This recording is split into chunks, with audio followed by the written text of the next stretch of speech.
তো আমাদের অষ্টম বংশধরের মৃত্যুটা আসলে খুব দুঃখজনক এবং তিনি নাকি পরিপূর্ণ চিকিৎসাটা শেষ মুহূর্ত পর্যন্ত পাননি। এই বিষয়ে যদি একটু বলতেন। এইটাই আমি আপনাকে বলছিলাম যে আমরা মরার পরে দোয়া পড়ি, দোয়া করি, শোক অনুষ্ঠান করি, বিভিন্ন রকম মানে মানুষকে খাওয়াই, কিন্তু একটা মানুষ বেঁচে থাকতে আমরা তার মূল্যায়ন করি না।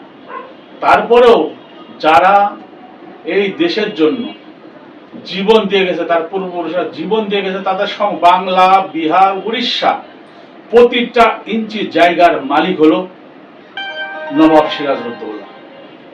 সেই সূত্রে তার উত্তরসূরিরা মালিক। এটা আজ তার অষ্টম পুরুষ উনি যেভাবে মারা গেছেন, যেহেতু উনি নবাব, উনি কোনো অন্যায়ের কাছে আপোষ করেননি, কারোর সাহায্য প্রার্থনা করেননি, কিন্তু আমাদের কর্তব্য ছিল যে তাকে সর্বতভাবে সহযোগিতা করা। অথচ আমরা এখানে অত্যন্ত কৃপণতা দেখিয়েছি আমাদের দেশের যারা রাষ্ট্র পরিচালনায় আছে।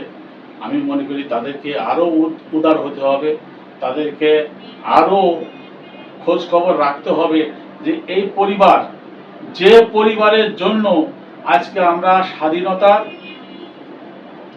যে স্লোগান, স্বাধীনতার যে বহিঃপ্রকাশ আমাদের মধ্যে ঘটে, তারই ফলশ্রুতিতে আমরা পারি, তারই পূর্বপুরুষদের কারণে আমরা পারি। অতএব তাদেরকে এইভাবে পাশ কাটিয়ে তাদেরকে কোনো খোঁজ খবর না নিয়ে আমরা অকৃতজ্ঞ হয়ে গেছি, অকৃত হয়ে যাচ্ছি, অকৃতজ্ঞতার জাতি হিসাবে নিজেদেরকে বিশ্বে পরিচিত করছি।